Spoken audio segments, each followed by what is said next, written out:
I'm great. Nice to meet you. It's great to meet you too. It is actually a huge honor to meet you because I'm a big, big, big fan of your work. You just do tremendous jobs on everything that you do. Oh, thank you. Especially Monarch. The work that you've done in Monarch is just mind-blowingly good, Matt. I mean, like, I can't believe people are going to see this on their screens because it's just so well done. Thank you. Of course.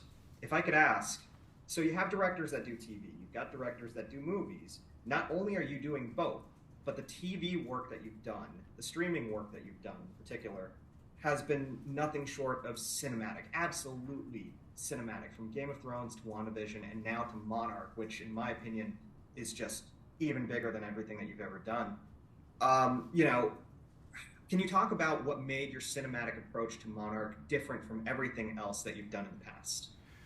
I've been so lucky to work on so many great shows and to learn from so many brilliant directors and writers and cinematographers and visual effects people. And, having worked on Game of Thrones, that was very, very helpful just because of working with dragons, things at big scale, working with brilliant actors like Peter Dinklage, who could turn a tennis ball into the most ferocious dragon you've ever seen. That I learned so much from that. And I bring a lot of that to Monarch for sure. But what I think I love so much about Monarch is that it is first and foremost a human story. It's a multi-generational family drama. It's a mystery. And so I'm drawing from all of those great dramas that I worked on, from Succession and Mad Men and 6 Feet Under and all those, it's really a story about people and about emotion and about trauma and how we deal with that. And I think what Matt Fraction and Chris Black created is so beautiful. You have all these wonderful characters. They're all so different. And we're following their journeys. And we're surprised to see how their experiences start to overlap and how they start to affect each other. And all of that is set against this amazing world of monsters. So that's all there. But we're seeing it from the human point of view, which is fresh to me. And it was one of the reasons why I was so excited to be a part of it. It's definitely something that I loved. Is you go to these Godzilla movies really just wanting to see the monsters, but what you guys have crafted here goes beyond that. You've made the story so that the humans and their story itself are just as compelling, if not more so, than seeing any monster carnage. And that's one of the things I really loved about what you guys did with the series, you, Chris, and Matt. I can't wait to see what the lessons that you've learned from this carried over into your next fantastic adventure.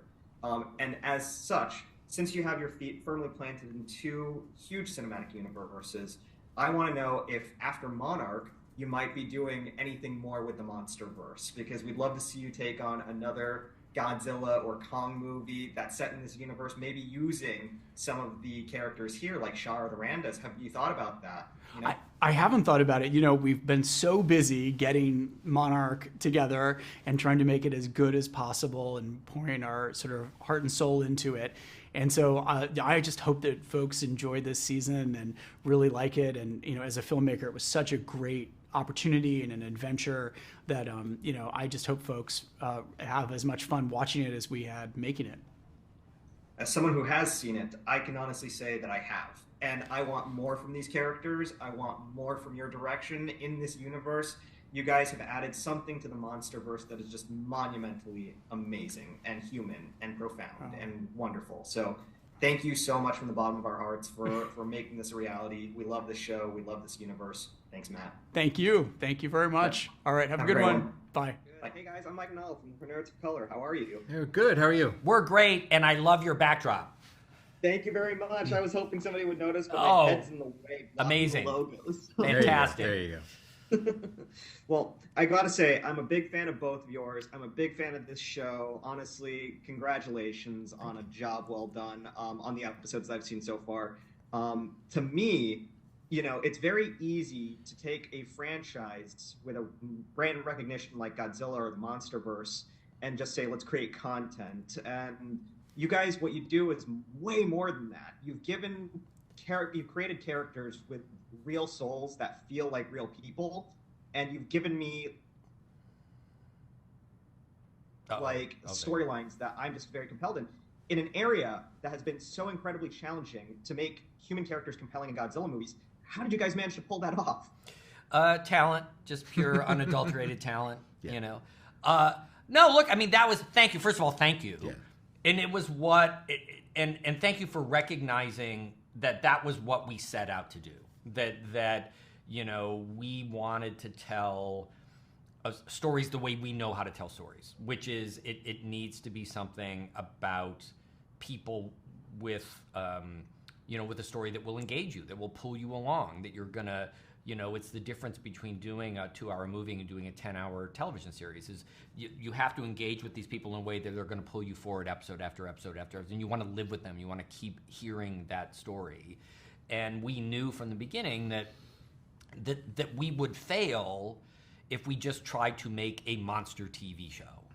And that what we had to do was make a TV show that happened to have monsters in it.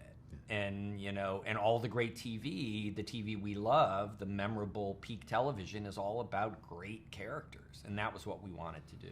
Yeah, and you know, movies are spectacles. You leave your house, you go see it on the biggest, loudest screen possible. TV's a thing you invite in week after week. That's got to start with people. That's got to start with character. You guys do such a terrific job with these characters. I would love to see Shaw and the Randas and all of these characters in future installments in the MonsterVerse, since it's a larger universe. If given the opportunity for a second season or even putting them in theatrical movies, would you guys want to see that? And would you guys want to be the ones in charge of that?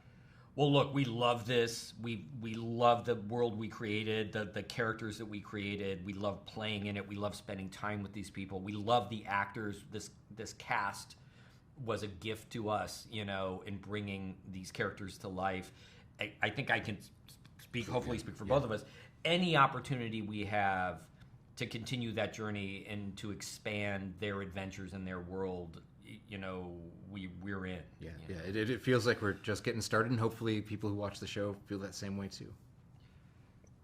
I'm looking forward to following these characters wherever they go, honestly. And I can't wait for people to see this, because this is spectacle on another level, not just visually, but also emotionally and just in the writing and the characters. So thank you guys so much for bringing this to life.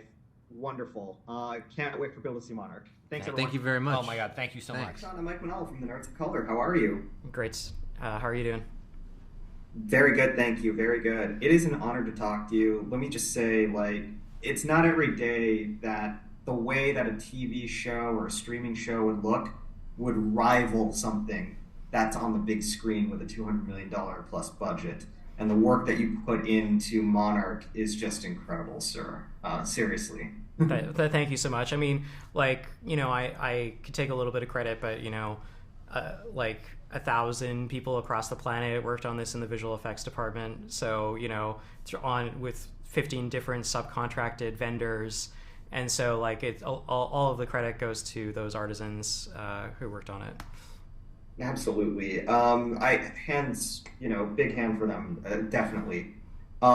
You've worked yourself on this franchise for quite some time, since the very first installment with Godzilla back in 2014, and then King of the Monsters in 2019, and now Monarch. Over those years, were there any challenges for you working on Monarch that you didn't originally encounter from the previous installments, given that this is like a multi-episode series versus just a single film?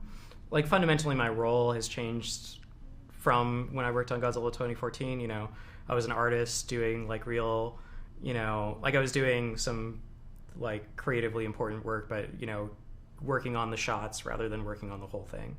So, you know, you sit there and you look at the detail of like, I got to work on Godzilla's heat ray, and as like one of the things that it contributed to, and so like that was a really cool experience. And now working on, you know, the production side of things, it's a completely different experience of like, how are you going to film things, how are you going to make this action feel consequential to the actors and stuff. But just in terms of what, like, the difference between a feature and an episodic, and like what you plan for and how you work on this stuff, you know, the like this there's a lot of variety in the visual effects in this show. It's not like, you know, Godzilla 2014 had like, you know, 4 or 5 set piece environments. You know, we've got a ton in the show. You know, we've got 10 episodes, 8 hours worth of material that we need to fit everything into.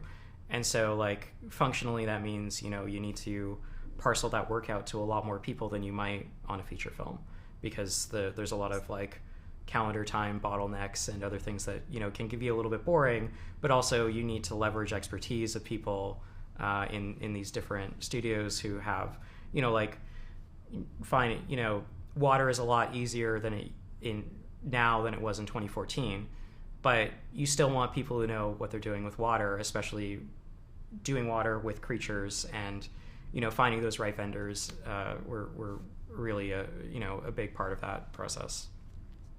Absolutely. If I can ask one final question, being part of this now in a production capacity, where do you want to see this franchise kind of continue from here? I know that we've got Godzilla Kong New Empire coming soon, and now we've got Monarch. I mean, what's next? Are you going to be involved in every other aspect of the MonsterVerse from here on out? I mean, like, you know, the feature is being worked on right now, and that's you know, a totally different team. Like, I know a lot of those people, but we're not necessarily collaborating day to day or anything like that. You know, the thing that I really wanted to see out of the MonsterVerse was like a human-driven story.